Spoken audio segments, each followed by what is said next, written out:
กีฬาแลนลานคนพิการในงานมหกรรมกีฬาคนพิการแห่งชาติหรือนครหลวงจันทร์พาราเกมส์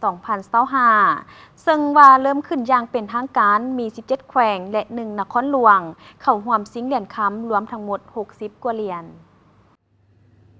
วันที่ 16 ธันวาคม 2025อยู่ที่เดินบ้านเตะมหาวิทยาลัยแห่งชาติได้มีการแข่งขันกีฬาแล่นลานคนพิการนครหลวงจันทร์พาราเกมครั้งที่ 4 เข้าร่วมมีบรรดาคณะอนุกรรมการครูฝึกคณะรับผิดชอบที่เกี่ยวข้องพร้อมด้วยนักกีฬาและกองเชียร์เข้าร่วมอย่างเป็นขบวนฝดฟื้นการแข่งขันกีฬาแล่นลานแม่นเริ่มแข่งขันแต่วันที่ 16-18 ธันวาคม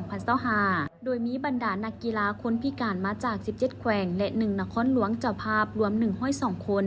หญิง18 คนเข้าร่วมมีการชิงเหรียญคำ62 เหรียญและประกอบมี 2 ประเภทกีฬาคือประเภทแลนได้มีการชิงเหรียญคำ29 เหรียญคำประเภทลานชิงเหรียญคำ33 เหรียญคำสำหรับการแข่งขันประเภทแลนประกอบมีระยะ100 เมตร200 เมตร400 เมตรและ800 เมตร 1,500 เมตรส่วนประเภทลานประกอบมี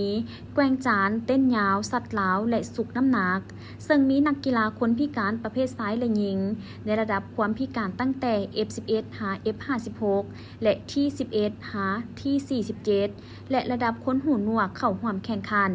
ผ่านการแข่งขันในวันที่ 16 ธันวาคมเริ่มแต่เวลา 8:30 นาทีหาเวลา 16:30 นาทีของประเภทกีฬาแล่นลานใน 17 รายการของประเภทกีฬาแล่นลานสามารถฮู้ได้ว่าเป็นทัพนักกีฬานักขลุ่มจันทร์เจ้าภาพที่สามารถยัดได้เหรียญคำหลายกว่าหมู่จำนวน5 เหรียญคำต่อมาแม่นแขวงขมวนยัดได้ 4 เหรียญคำแขวงบุรีคำไซ3 เหรียญคำอัตตปือและแขวงเซกองยัดได้แขวงละ2 เหรียญคำส่วนแขวงหัวพันยัดได้1 เหรียญคำ